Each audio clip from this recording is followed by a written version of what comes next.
Karibu sana mpenzi mtazamaji na mfuatiliaji wa simulizi yetu nzuri sana inayoitwa Nilizikwa Kabla ya Kifo Changu. Tulipoishia katika sehemu iliyopita ni pale ambapo Monica alitoka nyumbani kwa Mr. Jack ambapo alilala usiku kucha baada ya lile zoezi ambalo alikuwa analifanya usiku na wale vijana Mr. Jack pamoja na Mr. Jack mwenyewe. Na baada ya kutoka hapo alienda moja kwa moja na kutafuta sehemu tulivu ambayo aliagiza chupa 2 za wine nyekundu. Akaweka kwenye kimfuko maalum ambapo aliingia ndani ya supermarket moja kubwa sana. Alikuwa ameizoea pia. Alichukua mazagazaga akarudi kwenye gari yake na kufunga safari ya kuelekea Bunju alipokuwa ameenda na Beatrice jioni ya siku ya jana. Hapo ndipo tulipoishia katika sehemu ya pili. Tunazidi kusonga mbele zaidi ya simulizi yetu hii nzuri sana. Na leo tunaingia katika sehemu ya 3. Nikukaribisha sana uweze kuifuatilia simulizi hii ili tuweze kujua ni kitu gani zaidi kinaelezewa hapa na ni siri gani ambayo imefichwa inayomtesa Monica.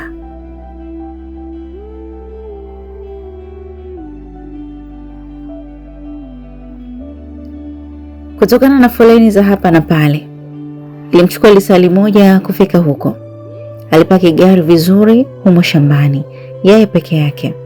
Hakuna raia aliyekuwa anapita, hasa maeneo hayo. Alikuwepo yeye.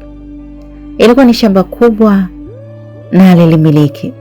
Hali ya hewa ipo poa sana. This is my world. Na nafurahia kuwa hapa, alisema akiwa ameliegamia gari. Alishikilia mfuko maalum wenye zile wine na mazagazaga mengine. Hapo alipaita kijijini kwake. Hakuna anayeishi zaidi ya yeye mwenyewe kwenda mara kwa mara kulitembelea kaburi lililomo katikati mwa hilo shamba.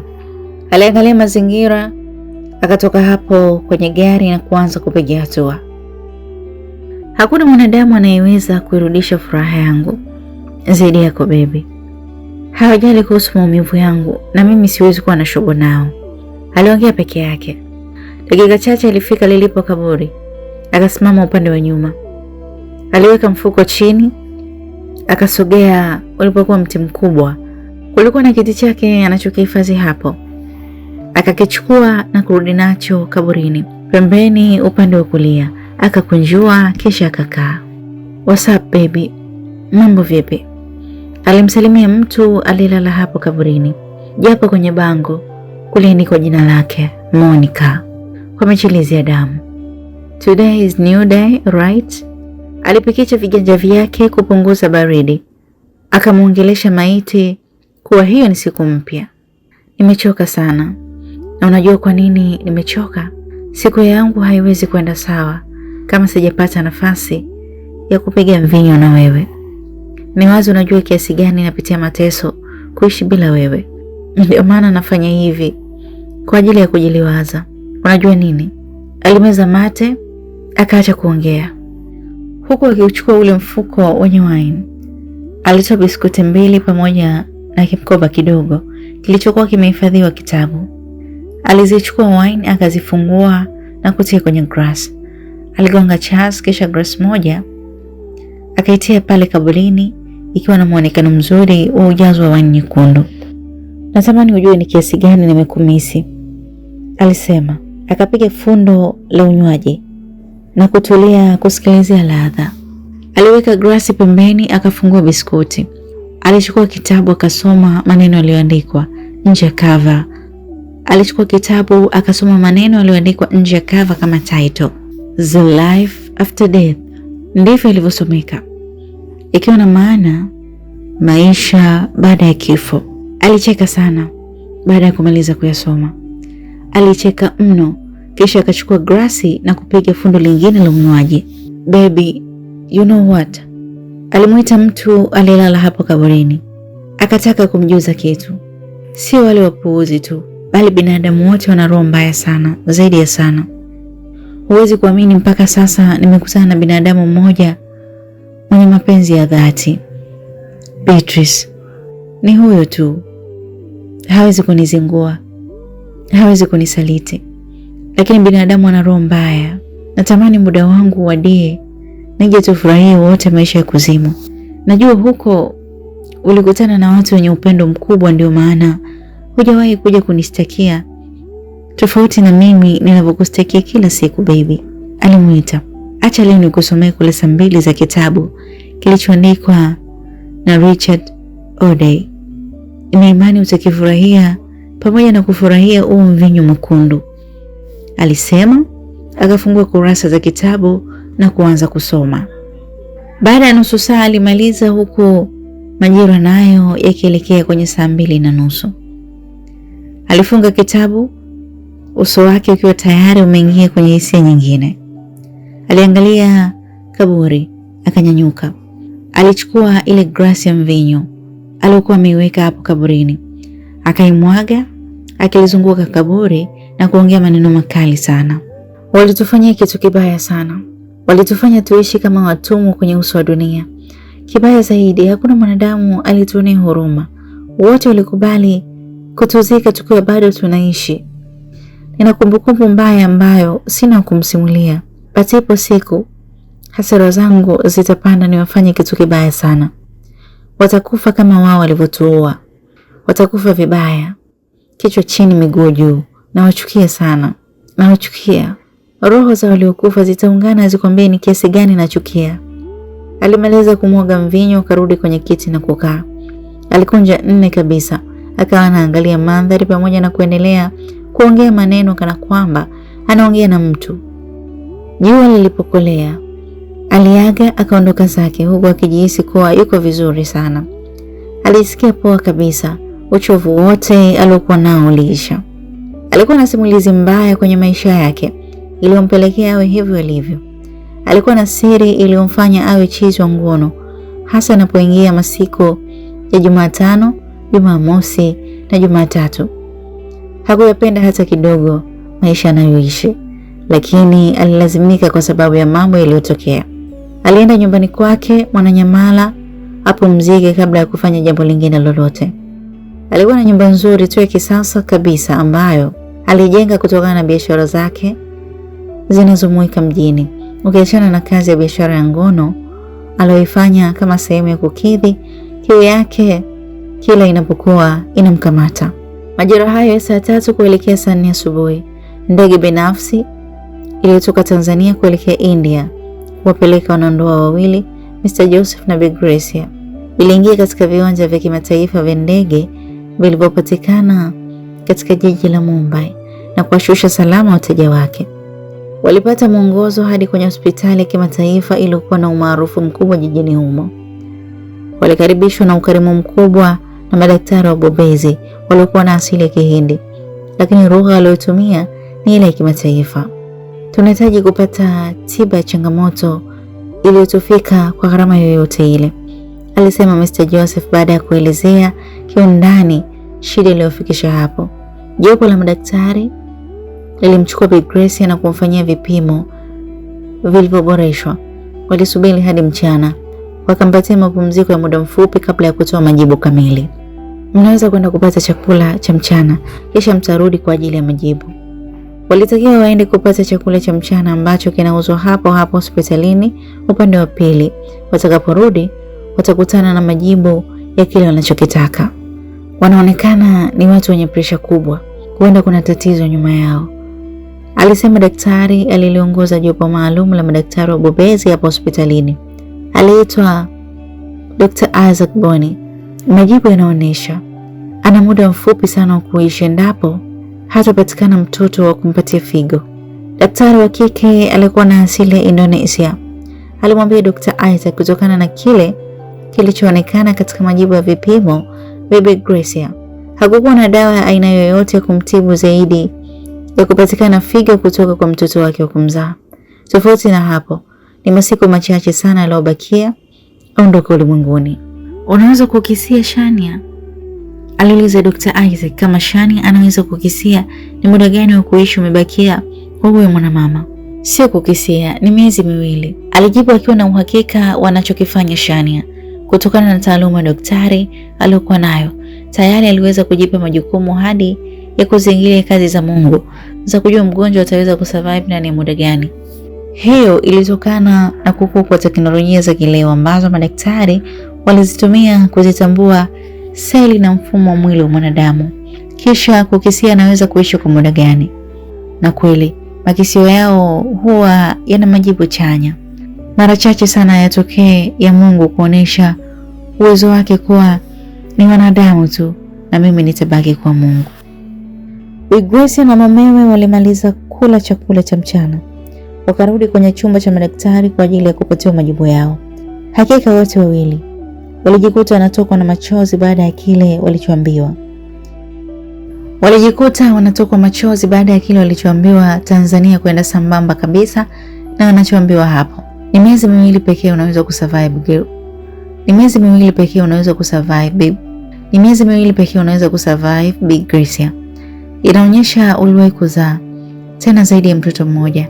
Hivyo kama unaye mtoto, anatakiwa kupatia figo uendelee kuishi. Na bila shaka, hakuna mtoto anayeweza kukubali mzazi wake apoteze maisha wakati uwezekano wa kupona upo. Mtoto, alirudia hayo maneno Mr. Joseph, ndiyo mtoto. Hakuna njia nyingine yoyote hata kama itakuwa tutumie mabilioni ya pesa?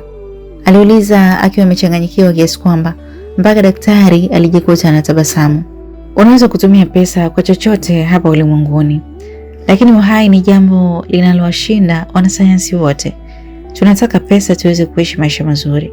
Mimi ni daktari wa kimataifa, ninategemewa na dunia. Ninachokwambia hapa, ukienda sehemu yoyote utaambiwa hivyo. Aliongea kwa ushupavu mkubwa Shania na kujiamini mno. Hakuna wasiwasi na kile anachomweleza.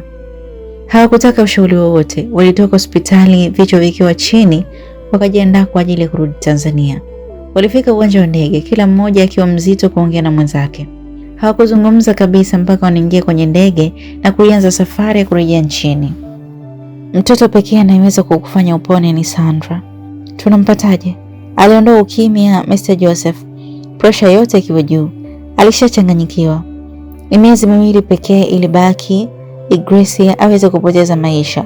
Na kama anakufa yeye, basi Mr. Joseph pia anakufa kutokana na makubaliano waliokuwa nayo huko nyuma. Sandra ni mtoto wangu. Ni mtoto wangu jamani. Yupo wapi anisaidie? Sitaki kufa mimi. Nakiogopa kifo. Ni mitihani gani hii inanikumba ya kuiacha dunia wakati bado naipenda? Alilia kwa uchungu Bi Gracia, akiliita jina la mwanawe. Alionyesha wazi amepokea mshangao wa maumivu ambao hakuyatarajia. Hakuna anayejua anaishi wapi kati yangu na wewe.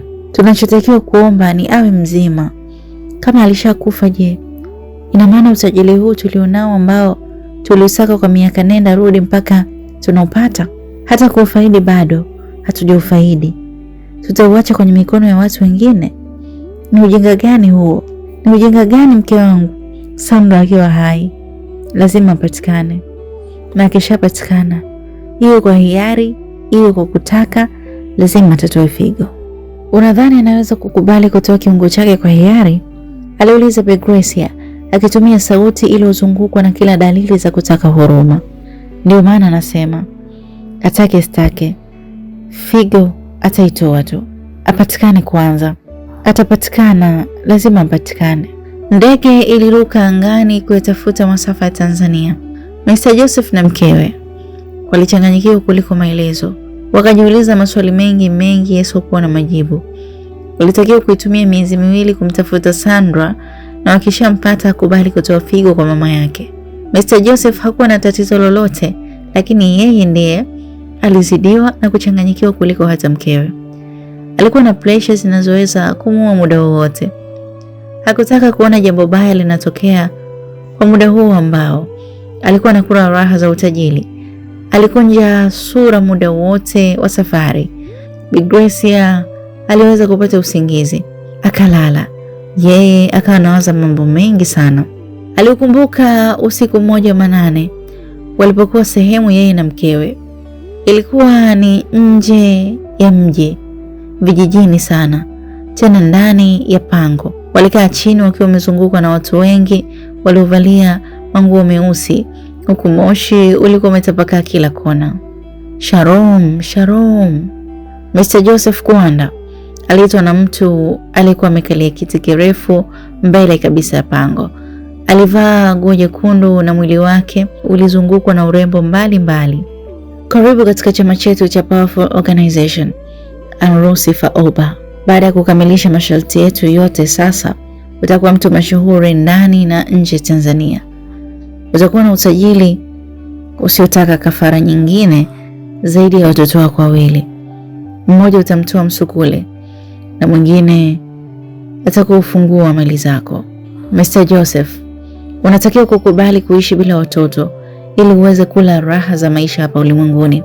Tunakuahidi sisi kama kikundi maalum chenye malengo mazuri juu ya ulimwengu wa baadaye, hatutohitaji kafara nyingine zaidi ya hiyo.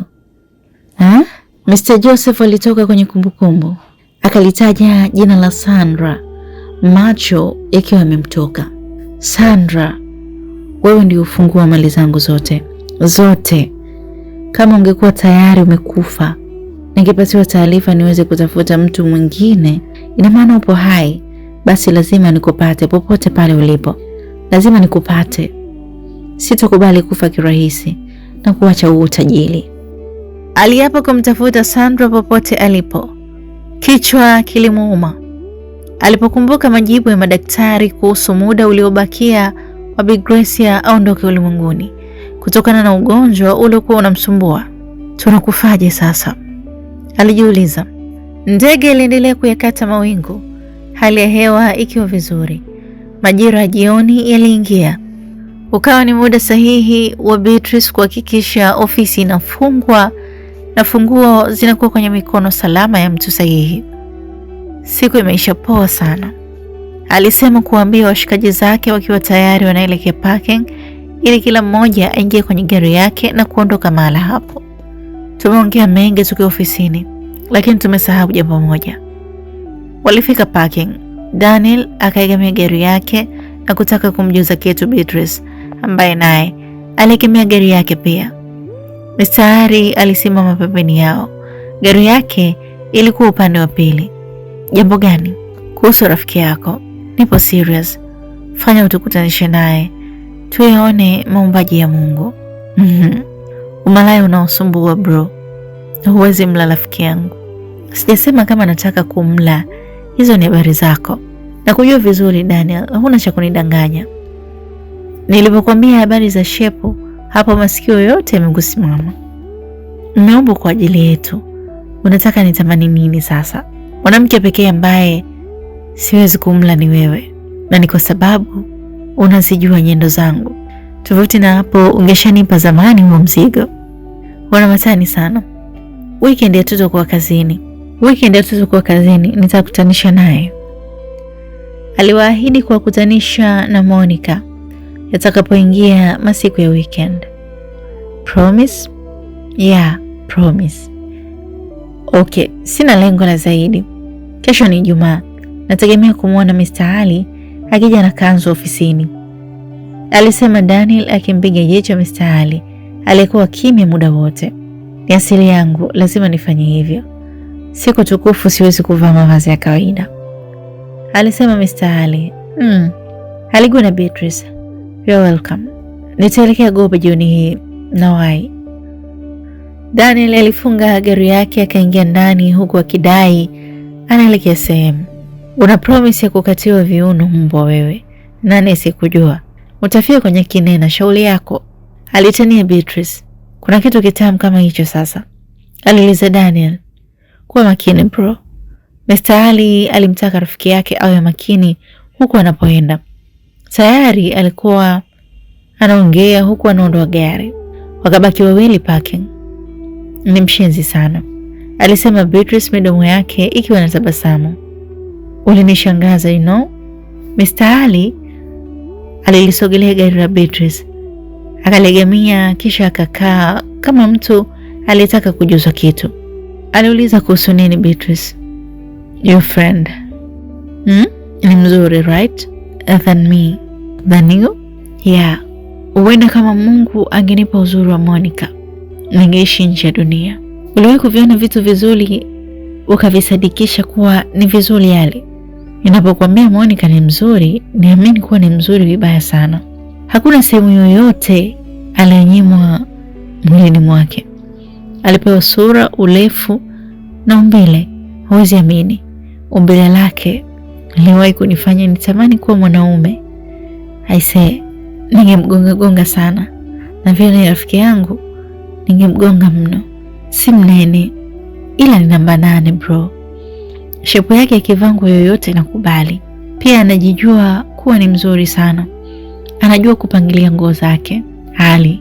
Monica ni mtamu, yule mwanamke ni mtamu sana. Aliongea Beatrice akatumia hisia za kupanda na kushuka. Una asili uchizi ila okay. Hana shida ya pesa. Unajua ana shida gani inayompeleka atamani kulala na kila mwanaume anamkalia sawa? Aliuliza Mr. Ali akitamani kujua.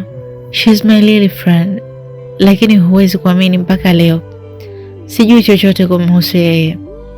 Anapenda kulia ninapokuwa mbele yake. Anapenda kulalamika. Kuna maisha hapo nyuma yake, lakini hajawahi kunisimulia kabisa. Naomba nikutanishe naye kabla ya yule mjenga Daniel. Unataka kumuonja bila shaka, ila uwe katika listi ya wanaume aliyetembea nao. Sina nia hiyo, unanijua. Nakujua. Unapenda starehe ya pombe na wanawake. Fanya hivyo jioni hii. Nampigia. Okay. Aliwahi kuniambia anayo kumbukumbu ya wanaume aliyolala nao. Wanafika 2997. Punguza ujinga, usijali. Beatrice aliweka simu sikioni, ikaita kidogo kabla ya kupokelewa. Hi baby, what's up? Alimsalimia. Yo, what's up honey? Aliitikia Monica. Unani mind? Aliuliza Beatrice kama rafiki yake ana mind. Ni kutokana na sauti aliyosikia masikioni mwake. Unamaanisha nini? Unanitaka? Huwezi kumwongelea sauti hiyo mwanamke mwenzio. Unataka nikufanya nini? Acha ujinga bwana. Mbona sasa hivi umeikaza? Ndio umetoka job? Mimi bado nimelala. Mchana ulikula? Nilikula. Jiandae tuonane pale pale Morena jioni. Okay. Hakuweza kupinga Monica. Tunatumia gari yako au yangu kwenda? Aliuliza Beatrice baada ya kukata simu. Kila mmoja atumie kwake. Hakuna atakayerudi huku. Mawazo mazuri. Wote waliingia kwenye magari yao wakaelekea Morena. Waliweza kufika mapema kabla ya Monica ambaye ndiye wa kwanza alikuwa anatoka kwake. Waliagiza vinywaji waweze kumsubiria, huku wakifurahia upepo mzuri wa jioni uliokuwa unakatiza pembezoni mwa bahari ya Hindi. Morena. Mr. Ali aliangalia mandhari mazuri ya eneo hilo. Demu wako unayempenda ukimlaza hapa usiku mmoja tu atakushukuru sana. Atakupa staili zote pendwa. Popo kanya mbingu, alitania Beatrice. Popo kanya mbingu kuidondokea na nyingine. Alitania Beatrice. Popo kanya mbingu umpate demu anatako lako sasa. Naelewa sana hiyo style. Uzinifu utakuua mbwa wewe. Ndio dhambi kubwa iliyoiteka dunia kabisa. Atafika muda sio mrefu, lakini alijaribu kuuliza kama Monica atafika hapo muda sio mrefu. Huwa hana fake promise. Ni mzungu wa roho rafiki yangu. Rangi yake, alitamani kujua rangi ya mwanamke anayetaka kukutanishwa naye. Mweupe. Hana doa lolote mwilini mwake. Aliwahi kuoga mbele yako? Aliuliza Mr. Ali. Niliwahi kulala naye kitanda kimoja. Serious. Ni demo mmoja mtamu sana. Ningekuwa mwanaume kisha akanivulia, I say, ningetumia mkongo nimsugue kila dakika. Mtamu kinyama bro. Agiza mbuzi basi mshikaji wangu. Au huna maokoto? Huna maokoto alafu unataka kukutanishwa na mtoto mzuri? Utaponza she. Uitwe Ali alafu hauna maokoto. Si bora uitwe Majuma tu. Mwite mdomo alete makorokwinyo. Walicheka wote. Walikuwa na maisha nje ya ofisi na waliyapenda sana. Matani yalikuwa sehemu ya furaha yao. Hawakupenda kuwa serious muda mwingi wanapokuwa kazini na hata wanapokuwa nje. Labda uwe mpango unaowataka kuwa serious kweli kweli. Walisubiri hadi giza likaingia.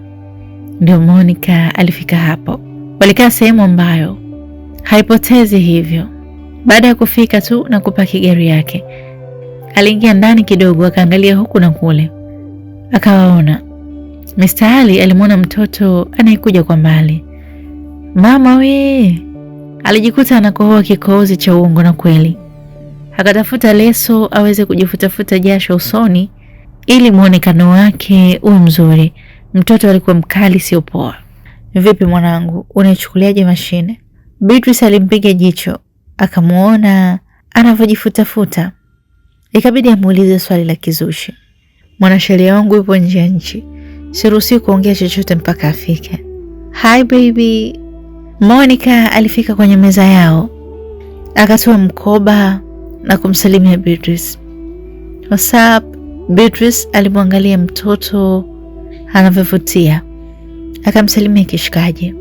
Niko poa sana, welcome. I'm coming. Monica alitaka wasiendelee kuongea chochote kwanza. Wapi? Beatrice aliuliza alipoona mtu amegeuka akiwa tayari kwa ajili ya kuondoka. Toilet. Few minutes. Chooni, alisema huku anatembea. Utembeaji wake ulikuwa ni ule wa kangaroo anayekuwa kwenye bustani nzuri inayosimamiwa na walinzi wa ikulu ya White House kule nchini Marekani. Alikuwa na madaha kama ya Beyonce wa 2015, kipindi anachukua tuzo ya Grammy jijini California. Hakuwa na uzuri wa sura na shepu pekee, bali kila kiungo chake kimoja kimoja kilikuwa na sifa za kuinua dunia. Mr. Ali alipomuona alikubali huyo mwanamke ni dhambi kubwa sana kuzaliwa Tanzania.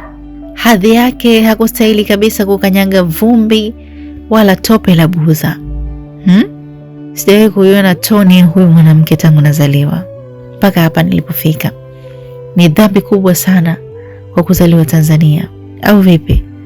Beatrice alimkanyaga jicho la uchu rafiki yake, akamwangalia anavyoweseka. Sikujua kama Mungu wa Mwajuma ndaa ndefu ndio huyu Mungu aliyemuumba rafiki yako. Bado hujamwona vizuri. Usijali, yatakutoka yote. Dakika ziliyoyoma sana, na sasa Monica akawa anarudi. Ubora wa macho yake iliyoviringita kama gorori yalimfanya awe na uwezo wa kijasusi kuangalia zaidi sehemu moja kwa wakati mmoja. Hakupewa komwe kama mwanamke wa Moshi. Pua iliyochongoka na midomo ilikuwa ile ya lips denda. Mashallah, alisema Mr. Ali. Mungu kaumba bwana, aliongezea Beatrice. Na kamuumba Monica, kaniumba na mimi pia. Beatrice hakujirudisha nyuma.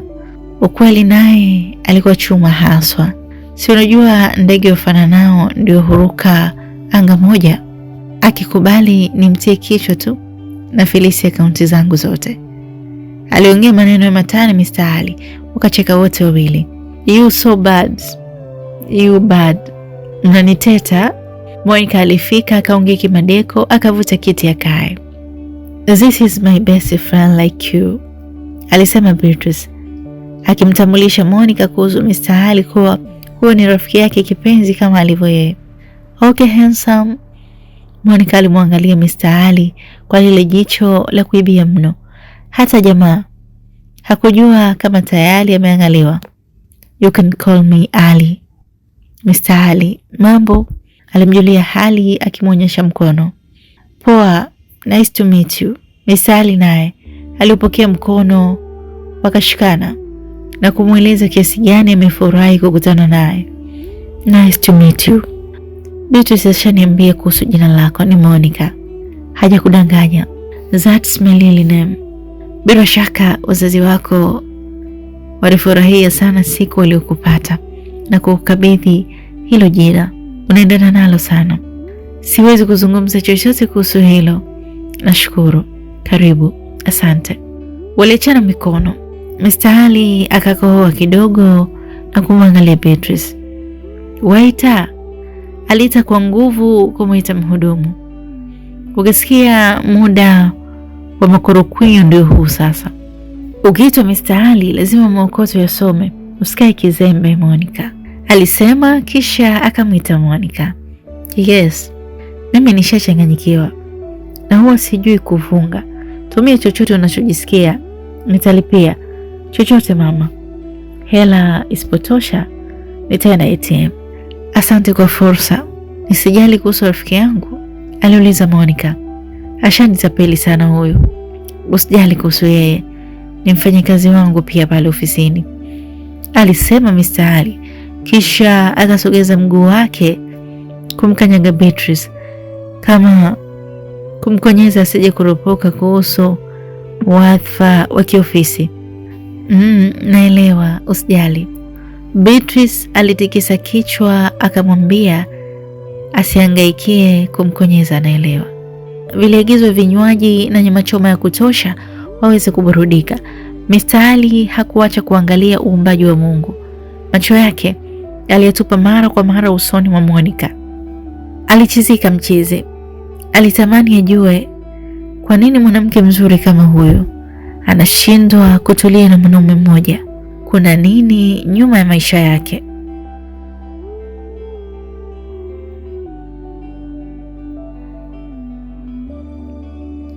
Tuweke nukta hapo katika sehemu yetu hii ya 3. Nikukaribishe sana katika sehemu ya 4 ya simulizi yetu.